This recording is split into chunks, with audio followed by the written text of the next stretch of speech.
오늘은 제목이 에디오피아 관리인 넷이라는 제목으로 잠시 말씀을 나눠보도록 하겠습니다. 우리 성도님들, 성령님은 성교의 하나님이십니다. 우리가 요즘 사도행전 말씀을 묵상하는데, 우리가 사도행전 말씀을 묵상하고 볼 때에 많은 인물들이 나옵니다. 이제 사도행전 9장 말씀부터는 이제 바울이라는 위대한 복음 전도자가 등장하면서 이제 온 세계로 나아가서 이 바울이 복음을 전하는데, 우리는 가끔 착각할 때가 있는데, 위대한 사람들이 이렇게 전도를 많이 했구나 라고 생각을 하지만 사실 그렇지 않습니다. 이 예수님의 제자들이 사도로 부름을 받아 교회 지도자들이 되고 선교의 주체가 되어서 일하는 것처럼 보여도 실상 이들은 선교의 주체가 되시는 성령님의 일꾼으로 잠시 쓰임받은 종들에 불과합니다.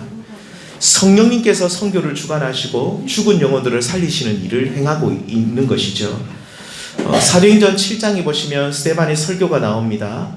청중인 유대인들의 마음을 위로하는 설교가 아니었고 그들의 마음을 찌르는, 폐부를 찌르는 설교였습니다. 너희 조상들은 모세를 반역했고 이어서 참 선지자이며 우리를 구원하시기 위해 이 땅에 오신 구주 예수 그리스도를 너희가 십자가에 못 박은 살인자다. 우리 성도님들, 설교할 때 제가 여러분들 보고 살인자다 라고 하면 기분이 어떻겠습니까? 이 스데반은 자기 동족 유대인들을 앞에 모아놓고 하는 말이 너희들이 예수를 죽인 살인자다 라고 하니까 이 유대인들이 붕괴를 합니다. 그들이 붕괴를 하기 이전에 자신들의 죄를 깨닫고 회개했으면 얼마나 좋았으련마는 그들은 스데반을 향해 돌을 던지고 결국 스데반이 순교를 하게 되죠. 사실 이 스데반을 향해 던진 돌은 자신들을 향해 던져야만 했습니다. 하나님께서 그토록 많은 선지자들을 보내시고 그래도 안 되니까 당신의 아들을 마지막에 보내셨건만 그들은 그 아들까지 죽이는 패역을 유대인들이 범했죠. 심지어 천사와 같은 얼굴을 하면서 천사처럼 하나님의 뜻을 전하는 스데반까지 죽였습니다. 그래도 분이 풀리지 않았던 유대인들과 이 대제사장 서기관들과 같은 종교 지도자들이 예루살렘에 있는 교회를 이제부터 핍박을 하기 시작합니다. 한 사람 죽인 걸로는 분이 안 풀리는 겁니다. 이 교회를 없애버려야 되겠다. 이 모든 모든 일의 원흉은 저 교회 때문이다 라고 판단을 하고 교회를 무너뜨리기 위해서 핍박을 하기 시작합니다. 그리고 유대인들은 교회를 핍박하면 교회가 이제 곧 사라지고 없어질 것이라 생각했는데 선교를 주관하시는 성령님께서 교회를 향한 이 핍박을 복음이 예루살렘을 넘어 유대와 온 사마리아와 땅끝까지 이르는 복음의 도구로 사용하십니다. 우리 성도님, 그거 아십니까? 핍박을 받는 교회는 더 강력한 힘을 가지게 됩니다. 8장 1절에 보시면 교회에 큰 박해가 있었고 그래서 사도 외에 다 유대와 사마리아 온 땅으로 흩어지게 되었다. 그러니까 예루살렘에 모여있던 성도들이 핍박을 받으니까 디아스포라, 그러니까 이 흩어지게 되는 계기가 되었죠. 그래서 흩어지면서 흩어진 성도들이 도대체 그 흩어진 곳에서 뭘 하겠습니까?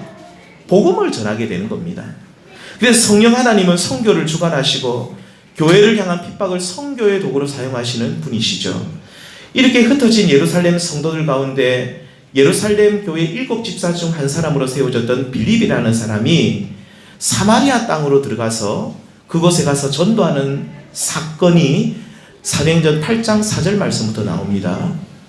그의 행적을 살펴보면 먼저 북쪽으로 갑니다. 북쪽에 가서 많은 사람들을 대상으로 대중을 상대로 복음을 전합니다.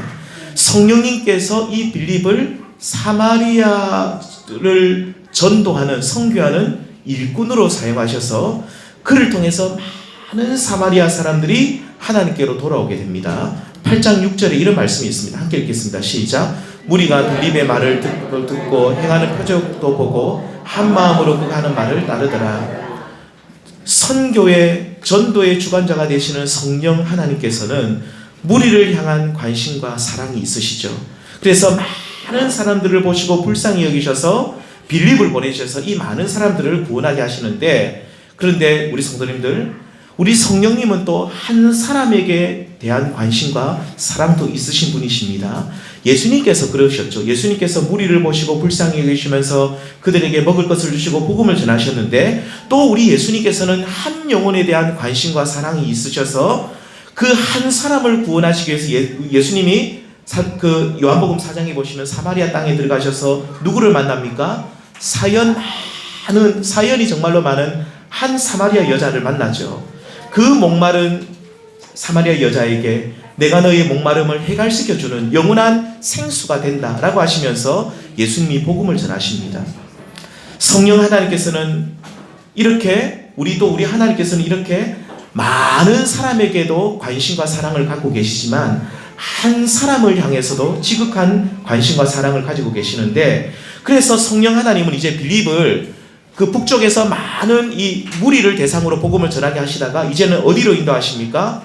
너는 이제 한 사람을 구원하기 위해서 어디로 내려가라고 하십니까? 남쪽으로 내려가라. 그래서 북쪽 사마리아에서 전도하는 빌립이 남쪽으로 내려가는데, 이 남쪽에 내려가서 누구를 만납니까? 8장 27절입니다. 함께 읽겠습니다. 시작. 일어나 가서 보니 곧 에티오피아 여왕 간다게의 모든 국고를 맡은 관리인 네시가 예배하러 예루살렘에 왔다가. 그러니까 이 하나님이 성령 하나님이 빌립을 북쪽에서 막 열심히 진짜 열매도 많고 전도를 잘하고 있는데 그를 그곳에 그냥 두시면 좋은데, 니는 이제 여기서 할 일 다 했으니까 남쪽 내려가서 한 사람을 만나라. 누구를 만나냐면 에티오피아 사람을 만납니다. 이 에티오피아 사람인데 이 사람은 어떤 일을 하는 사람입니까? 그 에티오피아 여왕의 이름이 간다게라는 사람인데, 이 간다게의 모든 국고, 모든 재산을 맡은 관리인. 이렇게 이 정도 설명하면 이 사람이 높은 지위에 있는 사람이라는 게 짐작이 되시죠? 이 높은 지위에 있는 사람입니다. 여기서 에티오피아는 초대교회 당시는 이 에티오피아는 지금의 에티오피아가 아닙니다. 이 에티오피아는 지금의, 제가 찾아보니까 아프리카 수단, 북동부에 있는 수단을 가리킵니다. 지금 현재 이 수단 분쟁이 굉장히 지금도 많죠. 남수단, 북수단으로 나뉘는데 아무튼 이 수단을 가리키고 현재 수단 밑에 있는 에티오피아를 가리키는 것이 아닙니다. 자, 아무튼 이곳에서 이 에티오피아 지금 수단인데 이곳에서 이집트를 지나서 예루살렘까지 오는 길은 엄청나게 긴 여정이었어요. 자, 이 에티오피아 사람이 간다게의 모든 국고를 맡은 관리인인 이 사람이 무엇을 하러 예루살렘에 왔다라고 성경은 말합니까? 27절 하반절에 뭐라 나옵니까? 예배하러 왔다라고 합니다. 자, 이방인이며 당시 강대국이었던 에티오피아 여왕의 모든 국고를 맡은 높은 관직에 있었던 그가 어떻게 하나님을 알게 되었는지 그 경로는 우리가 모르지만 그가 하나님을 경외하는 사람이었음은 분명합니다. 에티오피아에서 예루살렘까지 그 먼 길을 떠나서 예루살렘 성전에서 하나님을 예배하러 왔던 것이죠. 하나님께서는 전도자 빌립을 남쪽 사마리아로 가라고 하신 이유는 이 사람 누굽니까? 에티오피아 이 관리인, 이 내신 이 사람을 만나게 하시기 위해서입니다. 이렇게 우리 하나님은 한 사람에게 대한 관심과 사랑이 지극합니다. 자, 그렇다면 에티오피아 고위 관리는 어떤 사람이었기에 성령 하나님께서는 전도자 빌립을 이 사람에게 보내셨겠습니까? 자, 외관상으로만 보면, 그냥 겉으로만 보면 높은 관직에 있죠. 그리고 부족함이 전혀 없는 것처럼 보이는 이 사람, 도대체 이 에티오피아 관리인 내시는 어떤 사람이었습니까? 첫 번째는요, 이 에티오피아 관리는 말씀을 묵상하고 말씀을 사랑하는 사람이었습니다. 어떤 사람이었다고요? 말씀을 묵상하고 사랑하는 사람. 당시 성경책은 오늘날처럼 이렇게 쉽게 구해서 들고 다닐 수 있는 책이 아니었습니다.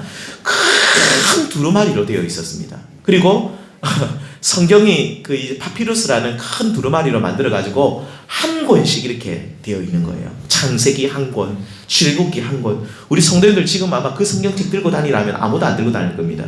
성경책 들고 다니려면 차에 싣고 다녀야 됩니다. 막 엄청나게 큰데, 이 두루마리로 되어 있는 성경은 주로 어디에 주로 있었냐면 유대인들의 교회라고 볼 수 있는 회당, 시나고그라고 하는 이 회당에 딱 두고 낭독자가 앞에 나와서 큰 두루마리를 읽어주는 겁니다. 그러면 다 함께 읽으면서 쉐마 이스라엘, 이스라엘아 들으라, 모든 사람들이 이 성경을 읽으면서 아멘으로 화답하는 거였죠.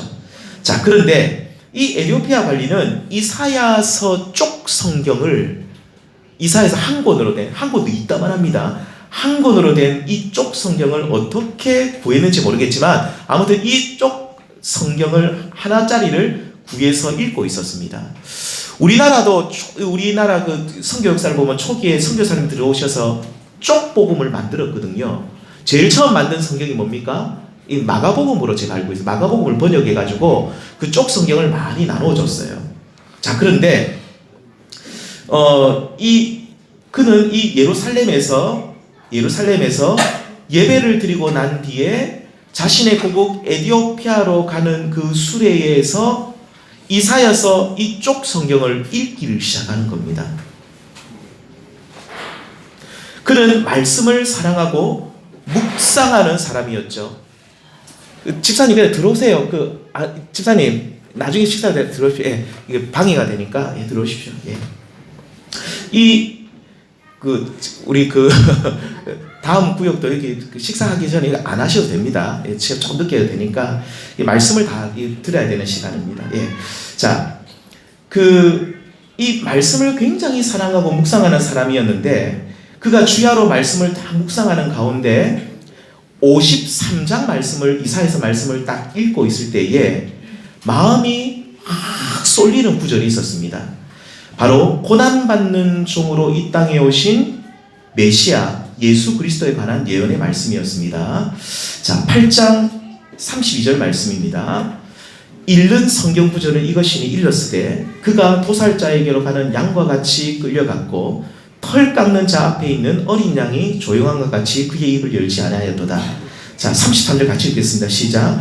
그가 굴욕을 당했을 때 공정한 재판도 받지 못하였으니 누가 그의 세대를 말하리요? 그의 생명이 땅에서 빼앗기미로다 하였거늘.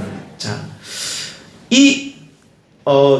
그렇죠. 이제 예루살렘으로 와서 예배하고 사마리아를 거쳐서 어디로 가냐면 자신의 고국 에티오피아로 돌아가는 길에 쪽 성경인 이사야서 53장을 읽고 있는데 도대체 이 본문에 나오는 사람이 누군지는 모르겠지만 무슨 이유로 도살자에게, 이런 말입니다. 도살자에게 끌려가는 양과 같이 억울한 일을 당하고만 있는가? 또 억울한 일을 당하면 당연히 항변을 해야 되는데 어린 양처럼 입도 열지 않고 그냥 가만히 있는 거예요. 바보처럼. 도대체 이 사람이 누군가 너무나도 궁금한 겁니다. 또 굴욕을 당하면서 33절에 보면 공정한 재판을 받아야 되는데 공정한 재판도 받지 못하는데 여기에 대해서도 항의를 하지 못하고 참고만 있는 이 사람 도대체 누구냐는 겁니다.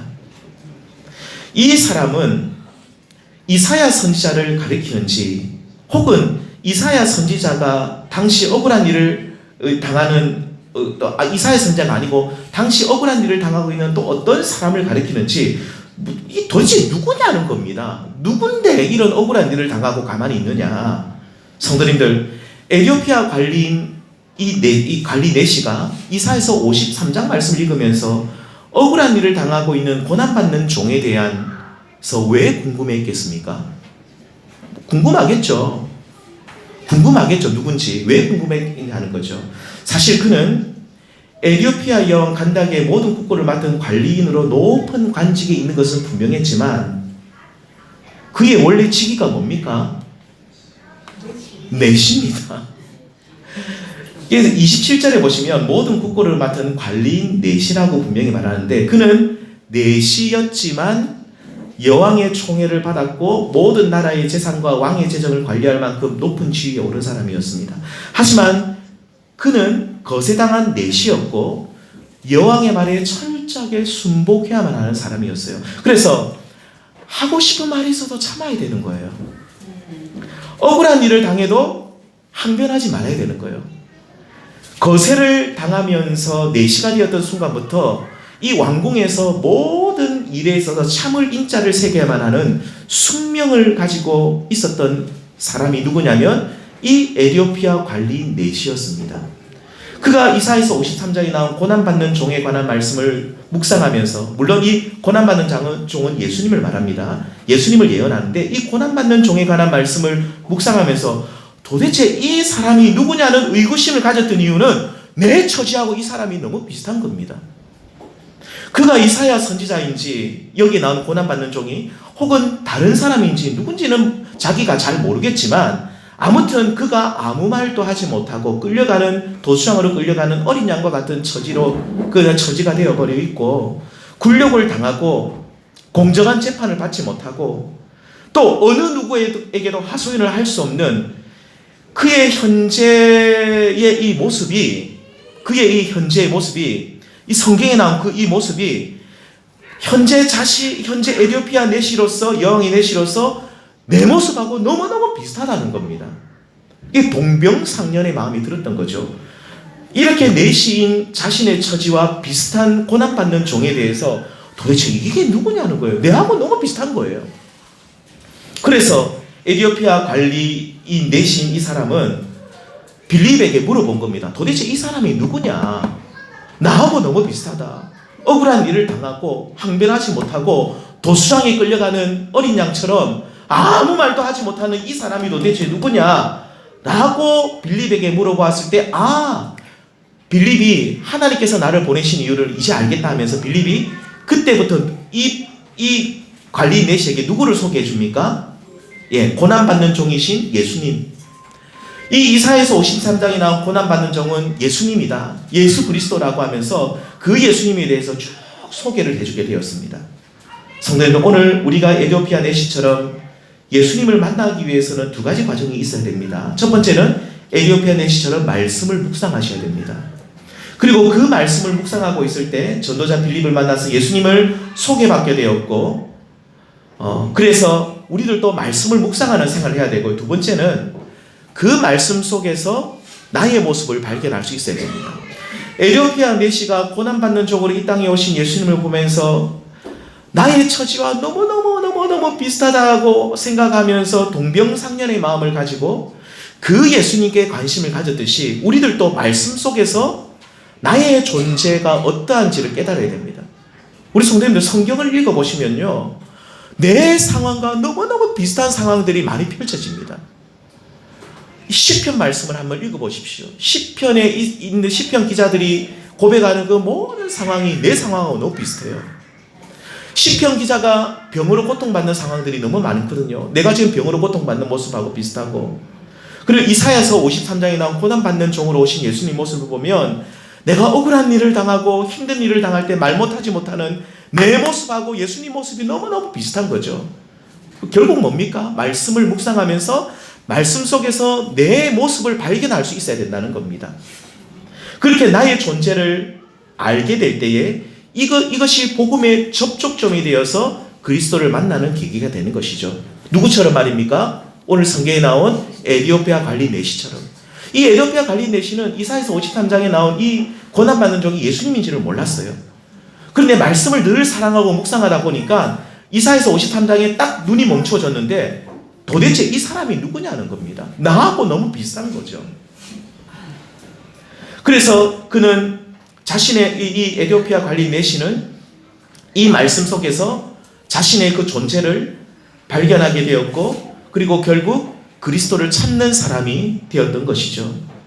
우리 성도님들, 그리고 이 고난받는 종으로 오신 예수님이 정말로 우리의 구원자가 되신다고 한다면 내가 지금 처한 말 못할 어려운 형편 또한 우리 그 주님께서 이해해 주실 것이다. 고난받는 종으로 오신 그 예수님이 내가 처한 그 모든 어려운 형편을 우리 주님이 다 이해해 주시고 나를 도와주실 것이다. 이 에디오피아 관리인 내시는 그런 믿음까지 나아갔던 것입니다. 사랑하는 성도님들, 지금 우리의 형편이 본문에 나온 고난받는 종이신 예수님처럼 억울한 일을 당하면서 말하지 못하고 또 공정하지 못한 재판을 받고 그런 것으로 인해서 마음이 힘든 분들이 계십니까? 그렇다면 바로 이때가 우리 예수님을 만나는 때인 줄 믿습니다.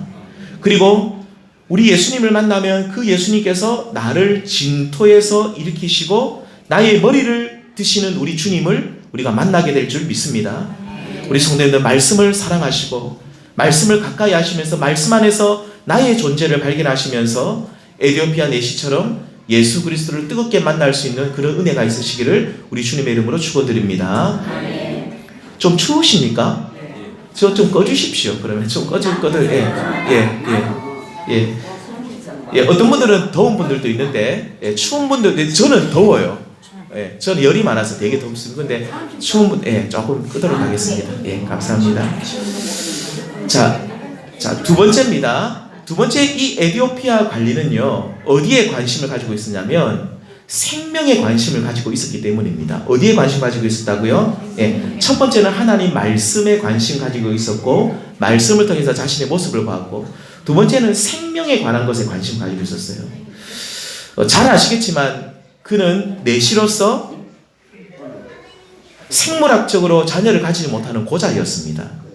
그래서 그는 자연스럽게 자녀를 낳지 못하는 자신의 처지에 대해서 비관하고 힘들어했죠. 비록 여왕의 모든 국고를 맡아서 관리할 만큼 여왕의 총위를 받고 있었지만 우리 성도님들 고대 사회에서 생명을 잊지 못하는 자 성불구자인데요. 이 불구자라는 말을 들을 때마다 그는 자신의 처지를 비관하고 있었습니다. 이러한 그가 이사야서 말씀을 읽으면서 생명에 관해서 관심을 가지게 되었는데 이사야서에 이런 말씀이 있습니다. 함께 읽겠습니다. 시작. 여호와께 연합한 이방인은 말하기를 여호와께서 나를 그의 백성 중에서 반드시 갈라내시리라 하지 말며 고자도 말하기를 나는 마른 나무라 하지 말라. 에디오피아 내시가 이사야서 쪽 성경을 읽으면서 깜짝 놀랐던 것이 여기에 두 단어가 나오는데 어떤 단어가 나옵니까? 첫 번째는 이방인, 두 번째는 어떤 단어 나오죠? 고자. 누구를 말하고 있는 겁니까? 자기를 말하고 있는 거예요. 와, 성경을 읽으니까 이사야서 53장에서는 억울한 일을 당해도 말하지 못하는, 항변하지 못하는 자신의 처지를 말하고 있는 고난받는 종을 만났는데 56장에 들어가니까 이방인 또 고자, 와, 이런 말도 성경에 있네 라고 하면서 깜짝 놀라고 나에게 말하고 있는 것이라고 그는 들렸던 것이죠. 나하고 똑같은 사람인 거예요. 자, 그런데 이방인이며 고자인 사람들이 이래 말합니다. 여호와께 연합하게 되면 하나님께서 이들을 어떻게 대하신다고 말합니까? 먼저 하나님께서는 이방인을 향해서 이렇게 말합니다. 너는 나의 백성이 아니라 말하지 않겠다. 무슨 말이냐면 비록 혈통적으로는 이방인이지만 너희들이 나와 연합한 자가 되면 너희들이 이방인이지만 나의 백성으로 보겠다. 나의 백성으로 삼겠다라고 약속을 하고 있습니다. 결코 너희를 내치지 않겠다. 나의 백성으로 보고 또 나의 백성이라 부르겠다라고 말씀하시고 또 성불구자인 고자에 대해서도 말하기를 너희는 마른 나무라 말하지 말라. 마른 나무라고 말하지 않겠다. 무슨 말이냐면 마른 나무는 생명을 잊지 못하는 나무라는 뜻인데 그래서 비록 너희가 생물학적으로 자녀를 생산하지 못하는 사람 마른 나무와 같은 고자일지라도 나와 연합하여 살게 되면 생명이 있는 자가 된다 이런 뜻입니다. 왜냐하면 하나님은 영원한 생명의 근원이 되시는데 그분과 연합된 자는 그분의 생명에 잇대어 사는 존재가 되기 때문이죠. 이사야서 56장 5절에 보시면 이런 말씀이 있습니다. 함께 읽겠습니다. 시작. 내가 내 집에서 내 성 안에서 아들이나 딸보다 나은 기념물과 이름을 그들에게 주며 영원한 이름을 주어 끊어지지 아니하게 할 것이며 하나님께서는 당신과 연합한 이 이방인이며 고자들인 사람에게 약속하기를 너희가 비록 혈통적으로는 아들이나 딸을 낳지 못하지만 이리 말합니다. 아들이나 딸보다 훨씬 나은 기념물 원어는 기념비입니다. 기념비를 기념물과 이름을 너희 가운데 주겠다. 그래서 영원한 이름을 주어서 끊어지지 않게 해주겠다라고 약속합니다. 무슨 뜻이냐면 자녀들은 자신들의 부모가 돌아가시면 기억 속에 지워버리는 것이 아니라 기억을 하죠. 자, 그래서 부모의 존재와 이름이 누구를 통해 이어집니까? 자녀를 통해 이어집니다. 우리 성도님들 여기 계신 분들 중에 부모님이 먼저 돌아가신 분들 계시죠? 그래도 우리 성도님들 부모님을 기억합니까? 못합니까? 예, 또렷하게 기억을 하지 못하고 또 우리의 기억 속이 지워가고 있지만 그래도 우리 부모님의 이름을 기억하고 그 존재와 그 자취를 우리는 계속 기억하고 있습니다. 자, 그런데 내시인, 고자인 에디오피아 관리는 자녀를 낳지 못하기 때문에 자신의 이름을 기억해 줄 사람이 아무도 없는 형편인데 이래 말합니다. 만일 너희가 하나님과 연합한 자가 되면 너희의 이름이 영원히 기억되도록 해주겠다. 얼마나 이 에디오피아 내시가 이 말씀을 듣고 위로를 받았겠습니까? 너희는 육신적으로 생명을 잊지 못하지만 내가 너희에게 영원한 생명을 주어서 이 땅에서 자녀를 통해서 복을 받고 사는 사람보다 더 나은 복을 너희에게 주겠다라는 약속입니다. 마른 나무라고 말하지 않고 너희는 마른 나무가 아니라 시편 1편에 나온 시냇가에 심은 나무처럼 철을 따라 열매를 맺고 그 잎사귀가 결코 마르지 않도록 내가 너희에게 생명의 복을 주겠다라고 약속하고 있죠. 그래서 이사야서 56장 3절 말씀처럼 이방인이며 고자인 너희들은 마른 나무라 말하지 말라라고 하십니다. 하나님과 연합된 너희에게는 하나님의 생명이 있으니 마른 나무가 너희는 아니고 너희는 하나님의 생명에 잇대어 사는 인생이니 너희의 이름은 너희의 존재는 영원할 것이라고 약속해주고 있죠. 우리 성도님들 그거 아십니까? 우리가 예수님을 믿고 구원받으면 우리의 이름이 영원합니다. 영원하다는 말은 우리의 존재가 이 땅에서 사라지지 않는다. 무슨 말이냐? 물론 우리의 이름도 다 잊혀지고 우리는 흙으로 다 돌아갈 것이지만 우리의 존재는 여기에서 끝나는 것이 아니라 어디로 옮겨집니까? 하나님 나라로 옮겨져서 그곳에서 우리는 영원히 사는 거죠. 영원히 사는 거죠. 오늘 우리 주일학교 아이들에게 천국과 지옥에 대해 지옥이 뭐냐고 물어보더라고요. 지옥이 있냐? 지옥이 있다 그랬어요. 그곳은 영원히 고통받는 곳이다. 하지만 예수 그리스도를 믿고 구원받은 사람은 저 천국에서 영원히 자신의 이름이 남고 그곳에서 우리 하나님과 참된 기쁨과 복락을 누리게 된다. 성도님들, 오늘 우리는 에디오피아 내시처럼 그래서 어디에 관심을 가지고 있어야 됩니까? 생명에 관심을 가지고 있어야 됩니다. 오늘날 많은 사람들이 눈에 보이는 돈, 명예, 건강, 자녀, 미래 문제 여기에 관심은 많은데 생명에 관해서 제가 말하는 이 생명은 우리 육신의 생명을 말한 것이 아니라 하나님 주신 이 생명에 관해서 관심이 별로 없습니다. 심지어 교회 다니는 사람들까지 그렇죠. 이 땅에서 내가 태어나서 이토록 고생하는데 만일 내 인생이 이렇게 허무한 죽음으로 끝난다면 얼마나 절망적인가. 우리 성도님 그런 생각 한번 안 해보십니까? 내가 여기에서 사는 내 인생이 내가 80, 90 내가 이렇게 오래 살고 뭐 적게 살고 이게 중요한 것이 아니라 내 인생이 너무너무 고생을 많이 하고 힘들었는데 내가 이제는 또 먹고 살만한데 내 인생이 여기서 이렇게 죽음으로 끝난다면 내가 이것으로 내가 내 인생이 맞춰진다면 정말로 이것은 절망이 아니겠냐는 거죠. 우리 이런 고민들을 좀 해야 됩니다. 에디오피아 내시는 자신이 성불구자이기 때문에 어디에 관심을 많이 가지고 있었냐면 자기가 자녀를 낳지 못하니까 생명의 문제에 대해서 관심을 많이 가지고 있었어요.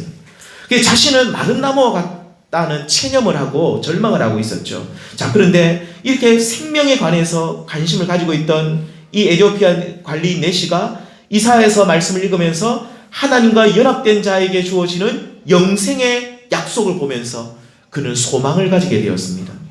나는 비록 자녀를 낳지 못하지만 그래서 나에게는 사실 육신적인 생명의 씨가 내게는 없지만 하나님 안에 살면 영생의 씨를 받고 영원히 살 수 있겠구나. 이 세상에서의 삶으로 끝나는 마른 나무와 같은 존재가 아니라 하나님의 생명에 잇대어 사는 소망 있는 존재가 되는구나. 이 땅에서뿐만 아니라 하나님 나라를 선물로 받아서 그것에서 영원토록 사는 생명의 복을 받구나 라는 믿음까지 나아가게 된 것입니다. 그리고 전도자 빌립을 통해서 이사야서 53장에 나온 예수 그리스도를 소개받으면서 하나님과 연합된 자가 되려면 결국 하나님의 아들이신 예수 그리스도를 믿고 죄사함을 받아야 한다는 사실 또한 깨닫게 된 것이죠. 이렇게 예수를 믿고 세례를 받은 에디오피아 내시는 비록 자신은 생명의 씨가 없는 성불구자였지만 나에게는 하나님이 주시는 생명이 있어 라고 하면서 소망과 기쁨을 이제는 가지게 되었습니다. 그러니까 이 에디오피아 내시는요, 이사야서 말씀을 보면서, 이 이사야서 말씀을 보고 또 빌립을 통해서 예수님을 소개받으면서 자신의 그 모든 절망이 다 해결된 겁니다. 첫 번째는 어떤 절망이었습니까? 내시로서, 여왕의 신하로서 아무 말 하지 못하고 죽은 듯이 살아가야 하는 자신의 그 처지, 그 불쌍한 자신의 그 존재 가치가, 우리 예수님께서도 아무 말씀도 하지 않으셨는데, 우리 예수님께서도 어린 양처럼, 도살장에 끌려가는 어린 양처럼 그렇게 고통받으셨는데, 그 예수님이 나와 함께 하시구나. 그 예수님이 나를 위로하시구나. 그 자신의 그 처지, 모든 어려운 형편에 관한 모든 것들이 풀어지게 되었고요. 또 자기는 내시로서 생명을 잊지 못하는 생명의 씨가 없는 자로서 나는 이 땅에서 이렇게 절망적인 존재라고 했던 그 모든 것이 내가 예수를 믿고 영원한 생명을 얻게 됨을 통해서 내가 생명의 씨가 없는 자가 아니라 나는 이제 영생을 가진 자가 되었다라는 그 소망과 기쁨을 이 에디오피아 내신 관리는 가지게 되었다는 것입니다. 예수님 안에서 모든 삶의 문제가 해결된 겁니다. 내가 가지고 있었던 모든 삶의 고통이 다 해결된 거죠. 사랑하는 성도님들 꼭 기억하십시오. 예수님을 믿으면 우리의 삶의 모든 문제가 해결될 줄 믿습니다. 특별히 우리의 죄, 우리의 그 가장 문제 덩어리인 죄, 나를 끊임없이 괴롭히는 죄의 문제도 해결할 뿐만 아니라 내 생활 속에 내가 겪게 되는 모든 내가 만나게 되는 삶의 절망들도 예수님 안에서는 다 해결함을 받을 수가 있는 것이죠. 결론적으로 8장 39절 말씀 읽고 마치겠습니다. 함께 읽겠습니다. 시작. 둘이 물에서 올라올새 주의 영이 빌립을 이끌어 간지라 내시는 그를 다시 보지 못하니라. 자, 내시는 이제 어떻게 길을 갖다 가게 되었다고요? 이 내시가 여기서는 이제 에디오피아 관리인이라 말을 싹 빼버립니다. 이제 뭐라고만 나옵니까? 에디오피아 여왕 간다게의 모든 국고를 맡은 관리인이라는 이 수식어를 다 빼버리고 여기서는 8장 39절에서는 누구라고만 말합니까? 내시라고 말하죠. 딱 이 내시라고 말하는데 이 사람이 원래는 내시라는 겁니다. 그래서 이 내시가 이제는 그 모든 삶의 절망이 예수님 안에서 다 해결된 거예요. 다 해결함을 받고 영생의 소망을 가지면서 이제 어떻게 된다고요? 기쁘게. 이 빌립을 만나서 복음을 듣기 전에는 너무너무 고민하고 고통스러워하고 힘들었던 이 에디오피아 내시가 이제는 말씀을 묵상하면서 그 말씀을 통해서 예수님을 만나게 됨을 통해서 이제는 어떻게 길을 가게 됐다고요? 기쁘게 길을 가게 되었습니다.